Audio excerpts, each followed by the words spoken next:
لائق سب تعظیم و تکریم میرے واجب الاحترام حضرات سامعین کرام قابل قدر دوستوں اور بھائیوں، 3 جمعہ پہلے ہمارا عنوان چل رہا تھا کہ توبہ کا عنوان ہر وقت کا عنوان ہے،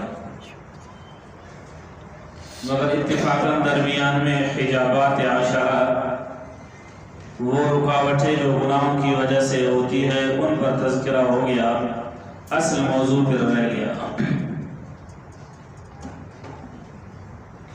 تو دوبارہ وہی باتیں عرض کر دیتا ہوں کہ توبہ کا عنوان ہر وقت کا عنوان ہے اور ہر آدمی کے لیے سود مند ہے۔ علماء کرام نے لکھا ہے کہ اللہ تبارک و تعالی نے ایک مخلوق پیدا فرمایا، اس میں خیر کا مادہ زیادہ رکھا، وہ سراسر خیر ہے، وہ فرشتے ہیں، اور دوسری جو مخلوق ہے اس میں شر کا مادہ زیادہ ہے، وہ شیاطین ہے، اور تیسری جو مخلوق ہے اس میں خیر اور شر دونوں برابر ہے، البتہ خیر کا کام کرے گا تو فرشتوں سے بڑھ جائے گا، اور شر کا کام کرے گا تو پھر شیاطین سے بھی گٹھ جائے گا۔ اس کا نام ہے حضرت انسان۔ کبھی ایسا ہوتا ہے کہ انسان اکیلے میں یا دوستوں کی وجہ سے یا غلبہ شہوت کی وجہ سے یا یہی خیال کرتا ہے کہ مجھے کوئی نہیں دیکھ رہا، اللہ تبارک و تعالیٰ کے احکامات کو توڑ دیتا ہے، اللہ تعالیٰ کی نافرمانی کرتا ہے۔ عربی میں اس کے لیے معصیت کا لفظ استعمال ہوتا ہے اور اردو میں اس کے لیے گناہ کا لفظ استعمال ہوتا ہے۔ گناہ کا مطلب یہ ہے کہ اللہ تبارک و تعالیٰ کی نافرمانی کرنا اور پیغمبر علیہ السلام کے طریقوں کو توڑ دینا، یہ گناہ ہے۔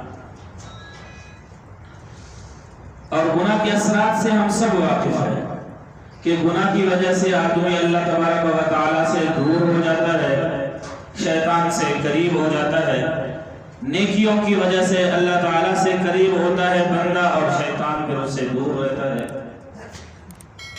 گناہوں کی وجہ سے زندگی بے برکت ہو جاتی ہے، نیکیوں کی وجہ سے زندگی میں برکت آ جاتی ہے۔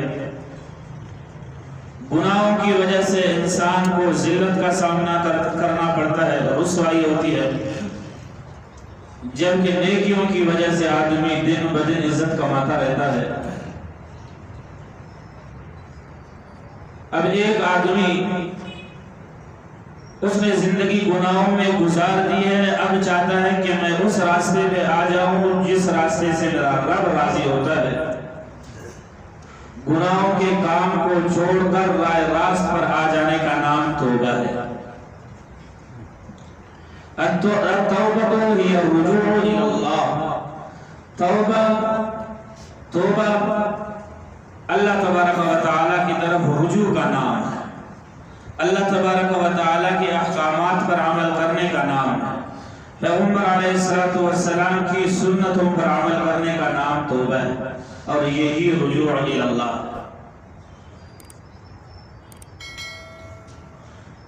پھر توبہ ایک ایسی چیز ہے کہ وہ سب کے لیے فائدہ مند ہے۔ اگر ایک آدمی گناہ کبیرہ کا مرتکب ہے، گناہ کرتا ہے، اس کے لیے بھی فائدہ ہے توبہ، کہ گناہ کبیرہ سے توبہ کرے۔ گناہ صغیرہ میں جو آدمی صغائر کا مرتکب ہے، ملوث ہے اس میں، گناہ صغیروں سے اگر وہ توبہ کر لیتے ہیں توبہ ان کے لیے بھی فائدہ مند ہے۔ جو لوگ گناہ صغیرہ اور گناہ کبیرہ سے تو اپنے آپ کو بچانے کی کوشش میں ہوتے ہیں، مگر پھر بھی غفلت میں ڈوبے ہوئے ہیں، اپنی غفلت پر اگر وہ توبہ کر لیں گے تب بھی ان کو فائدہ ہوگا۔ یہاں تک کہ علماء کرام نے لکھا ہے کہ توبہ اتنا سود مند چیز ہے کہ اگر کسی کے دل میں شہوانی، شیطانی اور نفسانی خیالات آ جائے، ان سے بھی توبہ کر لے تو اس کو فائدہ ہوگا۔ اس جمعہ میں نے عرض کر دیا کہ آدمی گناہ کے بعد توبہ ویسا ہی کرتا ہے، اگر نیک عمل کرنے کے باوجود بھی توبہ کر لے تب بھی سود مند ہے۔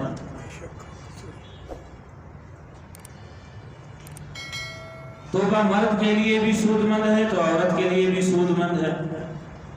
توبہ مبتدی کے لیے بھی فائدہ ہے اور منتہی کے لیے بھی فائدہ مند ہے. استاد کو بھی فائدہ ملتا ہے توبہ سے، شاگرد کو بھی ملتا ہے توبہ سے فائدہ، عالم کو بھی ملتا ہے اور عامی کو بھی ملتا ہے. خلاصہ کلام یہ نکلا کہ توبہ ایک ایسی چیز ہے کہ کسی بھی صورت میں اس میں نقصان نہیں ہے، بس فائدہ ہی فائدہ ہے. یہ وہ تجارت ہے جس میں کبھی خسارہ نہیں ہے. اب آپ حضرات کے ذہن میں ایک سوال آ سکتا ہے کہ اب توبہ کرے تو کس نیت سے کرے اور کیسے کرے؟ اس کے لیے علماء کرام نے شرح و بسط کے ساتھ تفصیل سے انہوں نے لکھا ہے. ان میں سے 5 چیزیں میں عرض کرتا ہوں. علماء کرام نے لکھا ہے کہ آدمی جب توبہ کر لے تو سب سے پہلے نیت یہ کر لے کہ میں بگڑے ہوئے راستہ کو چھوڑ کر صراط مستقیم کی طرف آنا چاہتا ہوں. اس سے پہلے میں جو زندگی گزار چکا تھا وہ غلط گزار چکا تھا. اب راہ راست اور صراط مستقیم کی تلاش میں لگ جاتا ہوں. قرآن کریم میں ہے الم اعہد الیکم یا بنی آدم الا تعبدوا الشیطان. بنی آدم تم نے یہ وعدہ نہیں کیا کہ میں شیطان کی پیروی نہیں کروں گا. انہ لکم عدو مبین، وہ تمہارا کھلا دشمن ہے. وَأَنِ اعْبُدُونِي هَذَا صِرَاطٌ مُسْتَقِيمٌ، یہ کہ میں تمہاری عبادت کر لوں گا یہی صراط مستقیم ہے. توبہ کا راستہ صراط مستقیم کا راستہ ہے. توبہ کرتے وقت یہ نیت کر لینا چاہیے کہ صراط مستقیم پہ آ جاؤں گا.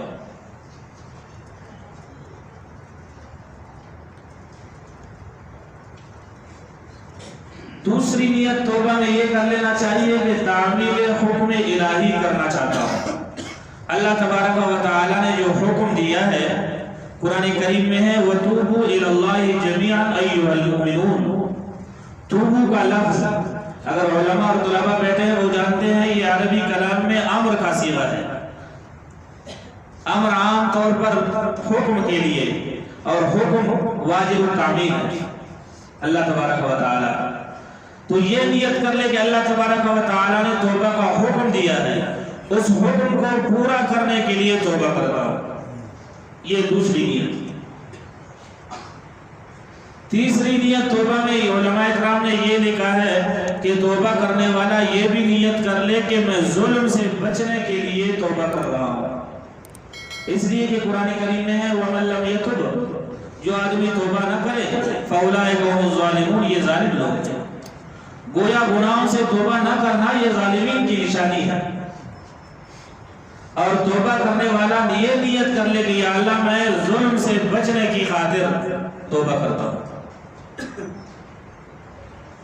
چوتھی نیت علماء کرام نے لکھا ہے یہ کہ فَفِرُّوا إِلَى اللَّهِ کا بھی نیت کر لے کہ میں اللہ تبارک و تعالی کی طرف رجوع کرتا ہوں. پانچویں چیز ہجرت کا بھی ارادہ کر لے. مہاجر صرف وہ بندہ نہیں ہے جو علاقہ چھوڑ جائے تو مہاجر ہے، بلکہ حدیث کی کتابوں میں آتا ہے پیغمبر علیہ السلام کا ارشاد ہے المہاجر من ہاجر من الخطایا والذنوب. وہ بندہ بھی مہاجر ہے جو گناہوں کو چھوڑ دے. علاقہ چھوڑنا مہاجر، علاقہ چھوڑنے والا مہاجر تو گناہوں کو چھوڑنے والا بھی مہاجر ہے. توبہ کرتے وقت یہ 5 نیتیں کر لے تو اللہ تعالیٰ ان 5 کا جو ثواب دے دے گا.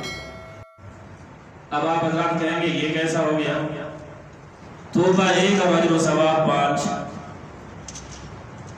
شریعت مطہرہ میں اس سے بھی بڑھ کر اجر و ثواب کا ہے. اس کے لیے میں آپ حضرات کو ایک مثال دے دیتا ہوں، آسانی سے بات سمجھ آ جائے گی. صبح کا ٹائم ہے، سورج غروب ہو جانے کے بعد ایک آدمی اگر وضو کر کے مسجد میں 2 رکعت پڑھنا چاہے، فقہاء نے لکھا ہے کہ نوافل میں تداخل کی اجازت ہے. مطلب یہ ہے کہ وہ پڑھ لے تو 2 رکعت، مگر نیت کر لے یہ 2 رکعت میں پڑھ رہا ہوں تحیت الوضو ہے، وضو کا شکرانہ ہے. مسجد میں پڑھ رہا ہے تو تحیت المسجد کا بھی اسی 2 میں نیت کر لے، مزید 2 نہ پڑھے اسی 2 میں. اور اشراق کا وقت ہے تو اسی 2 میں اشراق کی بھی نیت کر لے. پھر خیال آیا ویسے بھی 2 رکعت نماز پڑھ رہا ہوں، کیوں نہ صلاۃ توبہ شمار نہ کر دوں اس کو. چوتھی نیت اسی 2 میں صلاۃ توبہ کی بھی کر دی. اور پھر خیال آیا کہ صلاۃ استغفار بھی تو شان جائز ہے، صلاۃ توبہ 2 رکعت کے لیے پڑھنا چاہتا تھا، بس اسی کو اسی میں داخل کر دیتا ہوں. 2 رکعت ہے، 5 نیتیں ہیں، پڑھے گا 2 اجر و ثواب 10 کا. مگر اللہ کا قانون ہے کہ الحسنۃ بعشر امثالها، 1 کا 10 ملے گا. 10 پڑھا ہے 100 کا اجر و ثواب مل جائے گا. تو اسی طرح اگر نیت کر لے گا ان 5 کا تو 5 کا اجر و ثواب پائے گا. اب توبہ کر لینے کے بعد ایسے آدمی کو کیا کر لینا چاہیے؟ یا اس سے پہلے یہ سمجھ لے کہ توبہ کے ارکان کیا ہے کہ واقعی توبہ میری قبول ہو گئی. علماء اکرام فرماتے ہیں کہ توبہ کے 3 ارکان ہیں: الاخلاص والاقلاع والندم.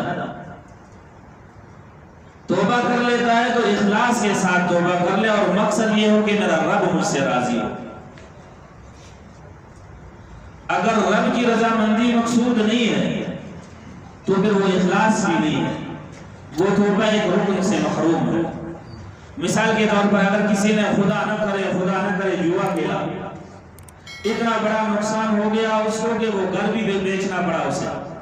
اب اس نے کہا یار میری توبہ ہے، اتنا بڑا نقصان اٹھایا میں نے، آئندہ یہ کام میں نہیں کروں گا. یہ اخلاص نہیں، یہ گناہ کے ضرر کو مد نظر رکھ کر توبہ کی ہے، اخلاص نہیں. اخلاص وہ ہے کہ یا اللہ تیری رضا کی خاطر توبہ کرتا ہوں. یا ایک آدمی چوری کرتا ہے، کرتے کرتے ایک دفعہ وہ پکڑا گیا، مار پیٹ بھی پڑا اسے اور بہت ذلت اور رسوائی کا سامنا کرنا پڑا اسے. اب کہتا ہے یار اس ذلت اور رسوائی سے تو کام کرنا چاہیے، چوری اچھا کام نہیں ہے. یہ اخلاص نہیں.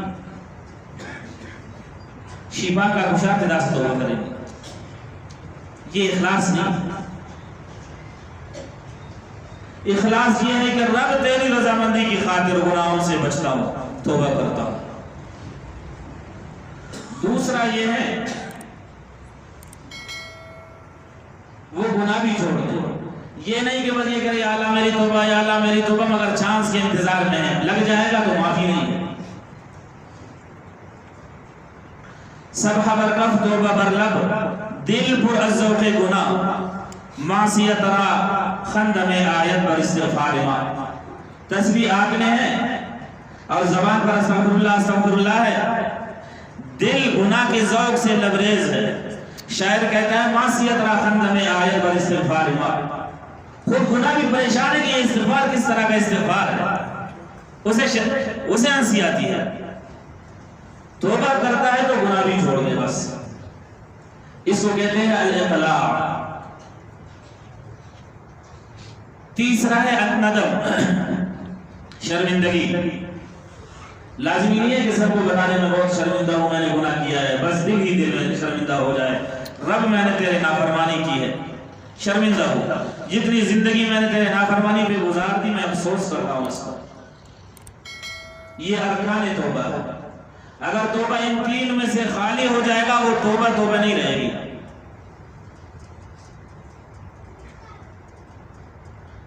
اب توبہ کر جانے کے بعد توبہ کو برقرار رکھنے کے بھی علماء کرام نے 20 طریقے لکھے. فرمایا ایک یہ ہے التذکیر لنفسی،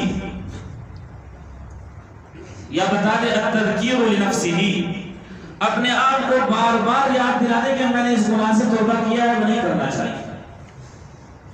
اپنے آپ کو نصیحت کر لے.